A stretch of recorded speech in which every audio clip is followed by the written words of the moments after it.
আজকে দুপুরে লাঞ্চ থালি নিয়ে উপস্থিত হয়ে গিয়েছি।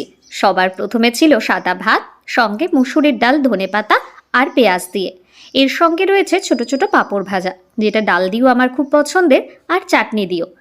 আর রয়েছে গরম গরম চিকেন, সঙ্গে রয়েছে বড় বড় 3টে আলু, আর এক বাটি চিকেন, একদম লাল লাল মাংসের ঝোল। আর রয়েছে কুল আর টমেটোর চাটনি। তো আজকের এই লাঞ্চটা একদম জমে গেছে আমার জন্য। অসাধারণ দেখতে এই প্লেটটা পুরোপুরি সাজানো হয়ে গিয়েছে।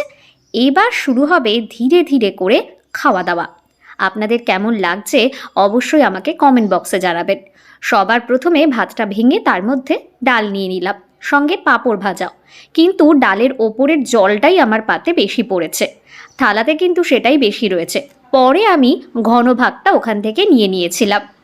আর অজস্র পাঁপড় মিশিয়ে দারুণ তৈরি হয়ে গিয়েছে।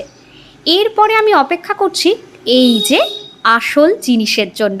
এসে গেছে চিকেন, আর এর সঙ্গে রয়েছে মাত্র 3টে পিস নিয়েছিলাম। লেগ পিস আমার সবসময় খুব পছন্দের, সেই জন্য সেটা তো রাখতেই হবে।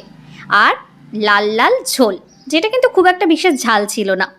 তো এবার শুরু হলো চিকেন খাওয়া, যেটার জন্য আমি অনেকক্ষণ ধরে ওয়েট করেছিলাম। আপনাদের কেমন লাগছে অবশ্যই কমেন্ট বক্সে জানাবেন। আর কার কার আমার এই যে থালিতে যে যে আইটেম রয়েছে সেগুলো পছন্দের, সেটাও জানাতে ভুলবেন না। আর আমার চ্যানেলটাকে সাবস্ক্রাইব করতেও একদম ভুলবেন না। আর অবশ্যই পাশে থাকবেন নতুন নতুন এরকম লাঞ্চ থালি দেখার জন্য। লাস্টে নিয়ে নিলাম চাটনি, মিষ্টি মুক্ত করতেই হবে।